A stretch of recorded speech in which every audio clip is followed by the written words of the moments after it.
नमस्कार विद्यार्थी मित्रांनो, मागच्या व्हिडिओमध्ये आपण दशांश अपूर्णांक व व्यवहार्य अपूर्णांक यांचे एकमेकांत रूपांतर यावरील स्वाध्याय 5.1, 5.2 आणि 5.3 पण आपण अभ्यासलेले आहेत. तर आजच्या या व्हिडिओमध्ये आपण पाचव्या उदाहरणावरील किंवा पाचव्या प्रकरणावरचे काठिण्य पातळीवरचे प्रश्न अभ्यासणार आहोत. त्याच्यातले 5 प्रश्न आहेत. त्यातलं पहिलं उदाहरण आहे, पुढीलपैकी कोणत्या गटातील अपूर्णांक चढत्या क्रमाने मांडले आहे. आता चढत्या क्रमाने म्हणले अगोदर लहान, नंतर मोठा, नंतर मोठा, नंतर मोठा. आता चारही पर्यायाचं जर नीट निरीक्षण केलं तर प्रत्येक पर्यायामध्ये एक दशांश अपूर्णांक दिला आणि बाकीचे 2 व्यवहार्य अपूर्णांक आहेत. एक लक्षात घ्यायचं, आपण काय करू, सगळे दशांश अपूर्णांकात रूपांतर करून घेऊ, म्हणजे आपल्या लक्षात येईल लहान कोणता मोठा कोणता.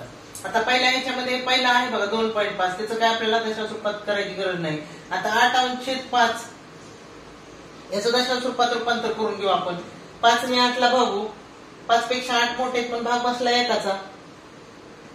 5 1 5 उरले किती, भाग बसला एकाचा, उरले 3 उरले. 3वर परत पुन्हा 0 आले. आता दशांश दिला 0 आले, 30 झाले. 5 6 30 म्हणजे 1.6 आलं बघा. याचं दशांश रूपांतर केलं तर 1.6 आलं. आता 7/8 चं दशांश रूपांतर करू आपण. 7/8.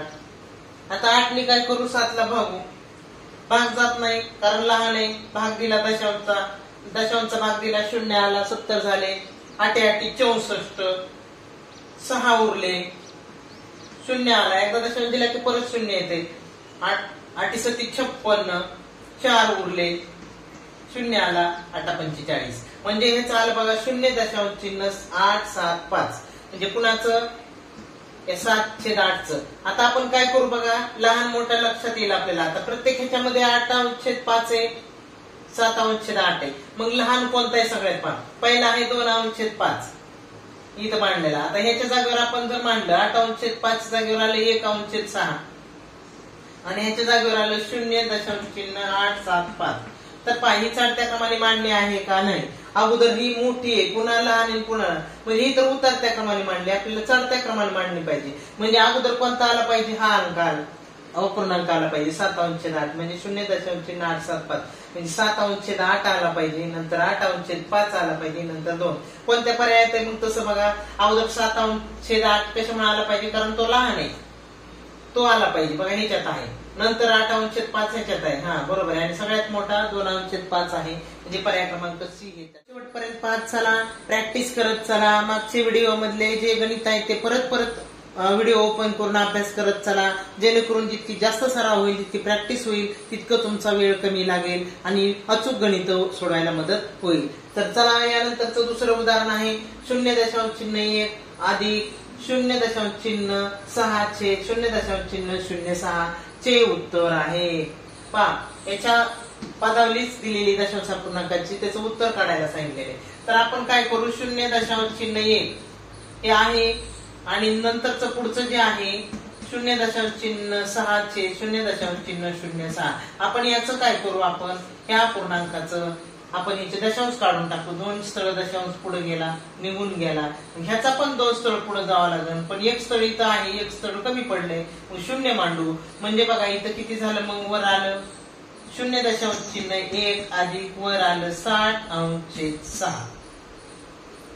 60/6 कारण इथला दशांश चिन्ह पुढे गेला, 2 स्थळ खालचा 2 स्थळ पुढे सरकवला, वरचा पण 2 स्थळ पुढे जातात. पुढे सरकण्यासाठी 1 स्थळ होतं, मग 1 0 दिला, 60 झाले. आता याचे जर संक्षिप्त रूप केलं 6 1 6 6 10 60 म्हणजे बघा पहिलं आलं 0.1 अधिक 10. आता 10 पूर्णांक आहे आणि इथं पहा 0 पूर्णांक आहे. मग पूर्णांकाची बेरीज करू. या 10 मध्ये 0 मिसळले म्हणजे 10 आले. पुढे दशांशला दशांश आणि 1 ला 1 तशाच तसं 10 दशांश चिन्ह 1 किंवा 10.1 दशांश हे आलं. पण आपल्या पर्यायामध्ये दशांश चिन्हामध्ये पर्यायच नाही दिला. त्याचं व्यवहार्य अपूर्णांकात रूपांतर करू. व्यवहार्य अपूर्णांकात रूपांतर करत असताना काय करू आपण, याला 1 स्थळ दशांश आहे, मग खाली 1 0 मांडायचं एकाच्या पुढे आणि वर राहिलेले सगळे अंक लिहून काढायचे. 101/10 पर्याय क्रमांक 1. तिसरं उदाहरण पहा, 5.4, 5.08, 5.12, 5.06 या संख्या चढत्या क्रमाने मांडल्यास पहिल्या व शेवटच्या संख्यातील फरक किती. म्हणजे संख्या चढत्या क्रमाने मांडायची आणि पहिली आणि शेवटची संख्या कोणती त्याच्यातला फरक काढायचा. आता चढत्या क्रमाने मांडत असताना सुरुवातीला लहान संख्या लिहायची, जरा मोठी, नंतर मोठी, शेवटला सर्वात मोठी. सर्वात लहान, आता पहा पूर्ण निरीक्षण केलं तर सगळ्यांमध्ये 5 पूर्णांक आहेत. आता दशांशच्या पुढचं बघायचं आपण. तर एक लक्षात घ्यायचं, दशांश चिन्हाच्या पुढचा जो स्थान असतं ते दशांश असतं, त्याच्यापेक्षा जसं जसं पुढे जात असते त्याची किंमत कमी होत राहते. म्हणजे पहा हे दशांश स्थानी कोणता आहे, 4 आहे.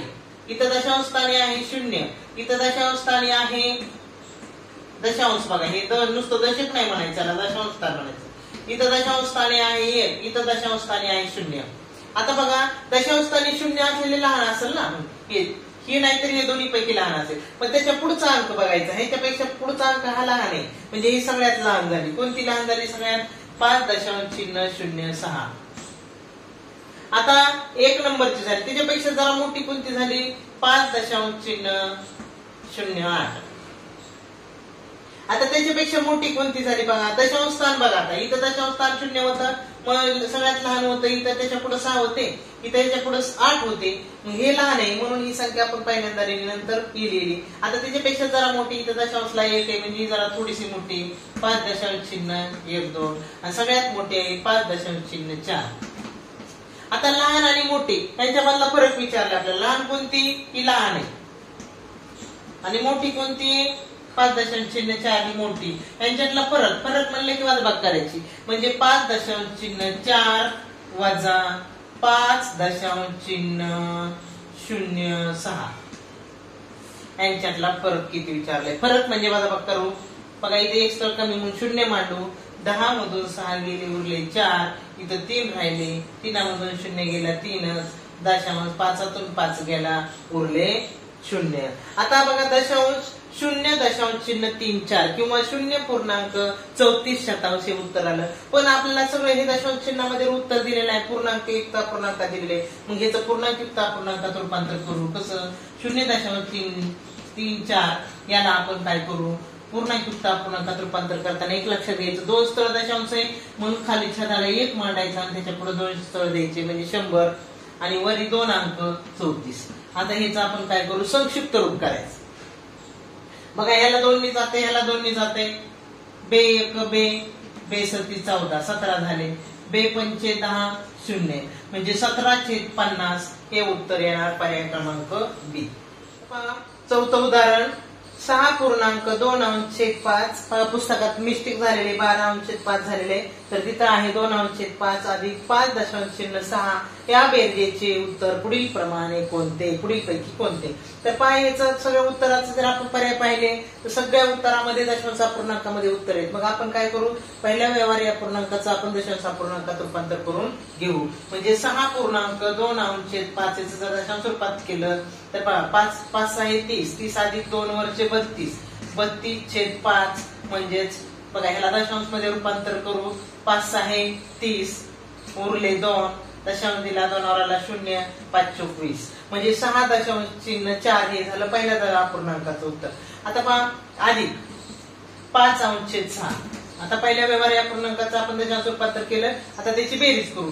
6/4 अधिक 5/6 यांची बेरीज केली. 6 4 10 शिला शून्याचा हात 4ला 1, 6 आणि 6 5 11 हात चालले 12, 12 पूर्णांक पर्याय क्रमांक डी.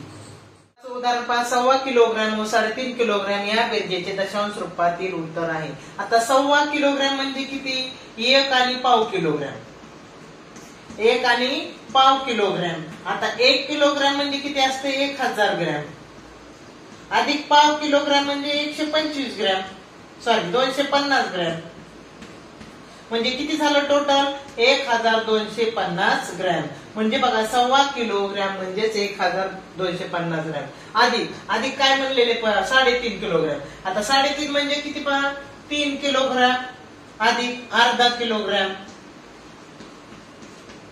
अर्धा किलोग्रॅम. आता 3 किलोग्रॅम म्हणजे 3000 ग्रॅम अधिक अर्धा किलोग्रॅम म्हणजे 1 किलोग्रॅम म्हणजे 1000. तर अर्धा मिळलं की 500 ग्रॅम. म्हणजे टोटल झालं 3500 ग्रॅम. यांची आपल्याला बेरीज करायची पहा. म्हणजे 1250 अधिक 1250 अधिक 3500 ग्रॅम यांची बेरीज करू. 0, 5, 7, 4 म्हणजे 4750 ग्रॅम झालं. पण पर्यायामध्ये पहा दशांश चिन्हामध्ये हे केलेले त्याचं किलोग्रॅम मध्ये केलेले. मग किलोग्रॅम करत असताना 4750 हे ग्रॅम आहे, त्याचं किलोग्रॅम करत असताना 1000 ग्रॅमचा 1 किलोग्रॅम असतो म्हणून 1000 ने त्याला भागायचं. 1000 ने भागायचं म्हणजे खाली 3 शून्य आहेत म्हणजे 30 दशांश पाहिजे म्हणजे 4.750 किलोग्रॅम. चला पर्याय क्रमांक 1.